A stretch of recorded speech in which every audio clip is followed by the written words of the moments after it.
ఓం మహాగణాధిపతయే నమః. ఓం గురుభ్యో నమః. ఓం శ్రీమాత్రే నమః. పరమేశ్వర స్వరూపమైనటువంటి జ్యోతిష, వాస్తు మరియు ఇతర అనేకమైనటువంటి శాస్త్రములను మనకు అందించినటువంటి మహర్షులకి నమస్కారం. హయగ్రీవ హయగ్రీవ హయగ్రీవేతి యోవదేత్ తస్స నిస్సరతే వాణి జహ్నుకన్యా ప్రవాహవత్. అరుణాం కరుణాతరంగితాక్షీం ధృతపాశాంకుశపుష్పబాణచాపాం అనిమాదిభిరావృతాం మయూకైః అహమిత్యేవ విభావయే భవానీం. శ్రీమాత్రే నమః. ప్రేక్షకులకి ఆ లలితాంబిక అమ్మవారి యొక్క అనుగ్రహం పరిపూర్ణంగా కలగాలని మనస్ఫూర్తిగా కోరుకుంటూ మనం ఈరోజు గురువు వక్రత్యాగం అవుతుంది అంటే ఇన్ని రోజులు వక్రించినటువంటి గురువు 5వ తేదీ నుంచి వక్రత్యాగమై మే 15వ తేదీ వరకు వృషభ రాశిలోనే ఉంటాడు. దాంతోపాటు గురువుకి కోణస్థానంలో కేతు ఉన్నాడు. సో నవపంచక స్థానాల్లో గురుకేతువులు ఉన్నప్పుడు ద్వాదశ లగ్నముల వారికి లేదా ద్వాదశ రాశుల వారికి ఏ విధంగా ఉండబోతుంది, ఏ విషయాల పట్ల చాలా బాగుంటుంది, ఏ విషయాల పట్ల జాగ్రత్తగా ఉండాలి, ఎటువంటి పరిహార మార్గాలు చేసుకోవాలి, అదేవిధంగా లగ్నము జాతకం లేనివారు కూడా ఈ గురుబలం పెంచుకోవాలంటే ఏం చేయాలనేటువంటి విషయాల్ని మనం ఇప్పుడు తెలుసుకుందాం. అయితే ఈ విషయాలు చెప్తుంది నేనైనప్పటికీ కూడా చెప్పిస్తుంది సాక్షాత్ లలిత అమ్మవారిగా భావిస్తూ ఒక్కొక్క లగ్నం గురించి తెలుసుకుందాం. తులాలగ్నము, తులారాశి. తులవారికి గనక చూసుకున్నట్లయితే గురువు అష్టమంలో ఉన్నాడు కదా, అష్టమ గురువు అనుకుంటుంటారు. కానీ అష్టమ గురువు ఎప్పుడూ కూడా గుర్తుపెట్టుకోండి ధనయోగాన్ని ఇస్తాడు. ఒక్కొక్క ప్లేస్లో ఉండే గురువు ఏ స్థానాన్ని చూస్తున్నాడు అనేటువంటిది చూడాలి. ఇక్కడ ఏంటంటే డబుల్ ట్రాన్సిట్ అంటారు.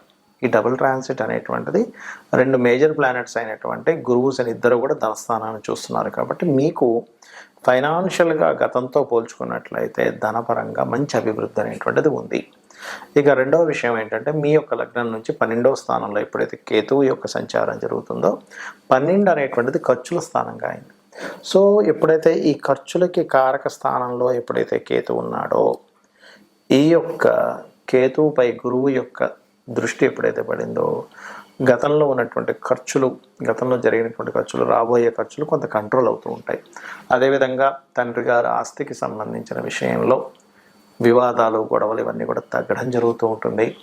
అయితే తులాలగ్నం వారికి సర్వసాధారణంగా ఇప్పుడు పంచమ శని నడుస్తూ శని కాస్త మనకి మార్చి తర్వాత నుంచి మారుతాడు. దానివల్ల కొంతవరకు తులవారికి సహజంగానే ఉండేటువంటి లక్షణం ఏంటంటే బ్యాలెన్సింగ్ మైండ్ ఉంటుంది. తులవారికి బ్యాలెన్సింగ్ మైండ్కి ఇన్ని రోజులు పంచమంలో ఉన్నటువంటి శని కాస్త నిర్ణయాలు తీసుకునే విషయంలో ఆలస్యం అవ్వడం కానివ్వండి ఇటువంటివి కొంత ఇచ్చినప్పటికీ ఇక్కడి నుంచి ఎప్పుడైతే గురువు రుజుమార్గంలోకి వచ్చి ధనస్థానాన్ని చూస్తున్నాడు, 6వ స్థానంలోకి శని వెళ్ళి రాహుతో కలుస్తున్నాడు. ఇవన్నీ కూడా కొంతవరకు మీరు మీ యొక్క ప్రయత్నాలు పెంచుకోవడం ద్వారా మీకు సక్సెస్ అనేటువంటిది రావడం జరుగుతూ ఉంటుంది.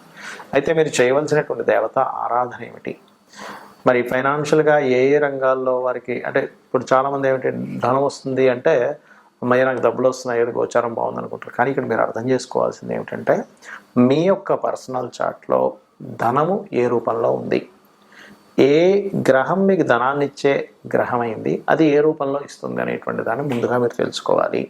ఇక మీరు చేయవలసినటువంటి దేవత ఆరాధన ఏమిటి అని చెప్పి చూసుకున్నట్లయితే మీరు చేయవలసినటువంటిది ప్రధానంగా ఇక్కడ శని, కేతు, కుజ, రాహు గ్రహాల దగ్గర దీపారాధన చేయండి. కాళికా అమ్మవారి యొక్క ఆరాధన చేయండి. అన్ని విధాల మీకు బాగుంటుంది.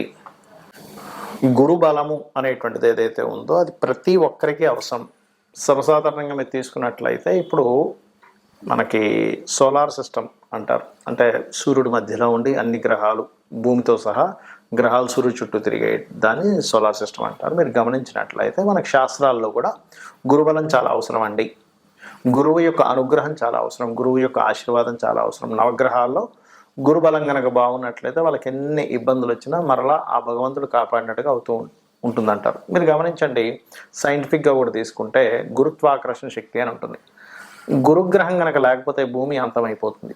ఎందుకు అంటే భూమిపై వచ్చేటువంటి శకలాలు ఏవైతే ఉంటాయో కొన్ని వాటిని గురువు తన వైపు లాగేసుకుంటుంది. అంటే ఏంటి, సేవ్ చేస్తుంది గురుగ్రహం మనకి సోలార్ సిస్టంలో కూడా. అలాగే నవగ్రహాల్లో గురుబలం బాగుంది ఎవరి జన్మ జాతక చక్రంలో అయినా వాళ్ళకి అన్ని సమయానికి అవుతూ ఉంటాయి. గురుగ్రహం బాగాలేదు అప్పుడు ఏమవుతుందంటే అనవసరంగా ఏవైతే వీళ్ళకి ఇబ్బందులు రావాలో ఆ యొక్క ఇబ్బందులు అన్నీ కూడా రావడం స్టార్ట్ అవుతూ ఉంటుంది. ఇంకా ఇక్కడ ఏంటంటే గురువు ఎప్పుడు కూడా గుర్తుపెట్టుకోండి జీవకారకుడు అంటారు. జీవకారకుడైనటువంటి గురువు ఎవరైతే ఉన్నారో అతను మంచి పొజిషన్లో ఉండడం ఒక ఎత్తు, మీ లగ్నానికి శుభుడో పాప అయ్యారా అనేటువంటిది ఒక ఎత్తు. మీ లగ్నానికి శుభుడు అయ్యారనుకోండి మరింత ఎక్కువ శుభ ఫలితాలు వస్తాయి. అంటే శుభ ఫలితాలు అంటే ఎలాంటి శుభ ఫలితాలు వస్తాయి అంటే చాలా ఈజీగా మీరు ఏదైనా దేవతా సంబంధించినవి చేసుకుందాము, ఒక సాధన చేసుకుందాం అన్నప్పుడు సరైన మార్గంలో మీకు ఆ సాధన మార్గం దొరకడము, గురువుల యొక్క అనుగ్రహం, గైడ్ చేసేవాళ్ళు సరైన వాళ్ళు మీకు దొరుకుతారు, గైడ్ చేసేవాళ్ళు మీరు ఏ రంగంలో ఉన్నా కూడా. అదేవిధంగా సంతాన ప్రాప్తి, పేరు ప్రఖ్యాతలు రావడము, ఆధ్యాత్మికంగా మంచి పురోగతి ఉండడం అనేటువంటివన్నీ కూడా ఇక్కడ మీకు గురువు బాగుంటే వస్తుంది. అదే కనుక గురువు బాగోలేడు అప్పుడు ఏంటి అంటే సరైన గైడ్ చేసేవాళ్ళు దొరకరు, మీకు మిస్గైడ్ చేసేవాళ్ళు ఎక్కువ దొరుకుతూ ఉంటారు మీ లైఫ్లో.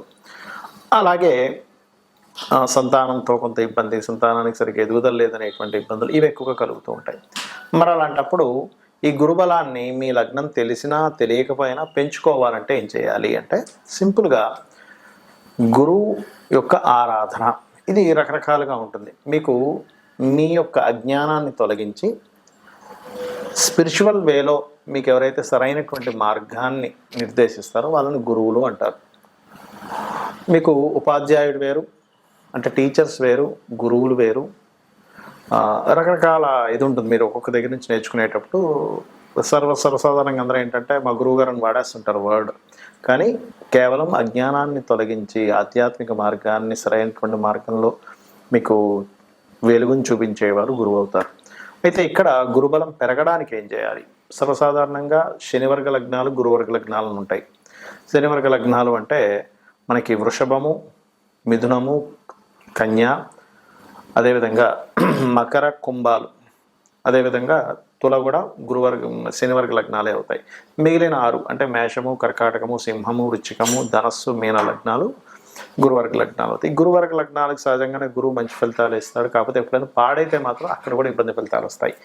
అయితే మీకు ఇది గురుబలం పెరగాలంటే ఇందాక నేను చెప్పినట్టుగా గురువు గారికి సేవ చేసుకోవడము, దత్తాత్రేయుడి యొక్క స్తోత్ర పఠనం లేదా జయ గురుదత్త, శ్రీ గురుదత్త అనే నామస్మరణ, దిగంబర దిగంబర శ్రీ పాదవల్లభ దిగంబర అనేటువంటి నామస్మరణ, గోశాలకు వెళ్ళి గోవులకి చక్కగా అరటికాయలు, సన్నగా తురిమినటువంటి అరటికాయలని గోవులకు తినిపించండి, ఖచ్చితంగా గురుబలం వస్తుంది. అలాగే మీకు దగ్గరలో ఆలయాలు ఉన్నట్లయితే ఆలయాలకు వెళ్ళి అక్కడ పసుపు లేదా గంధము ఆ ఆలయంలో వాడుకోవడానికి, అంటే స్వామివారికి కానీ అమ్మవారికి కానీ ఉపయోగించుకోవడానికి మీ వంతుగా భక్తిగా అక్కడ ఇవ్వండి. అలాగే ఇంట్లో కూడా నిత్యము గంధము చక్కగా అరగబడి ఆ గంధముతో పూజించండి, పుష్పము గంధం తీసుకొని పూజించండి. గురుబలం ఖచ్చితంగా పెరుగుతుంది. గురువుల్ని దూషించడం కానీ భక్తుల్ని దూషించడం కానీ చేస్తే ముఖ్యంగా గురు దోషం ఏర్పడుతుంది. కాబట్టి అటువంటి తప్పులు చేయకండి.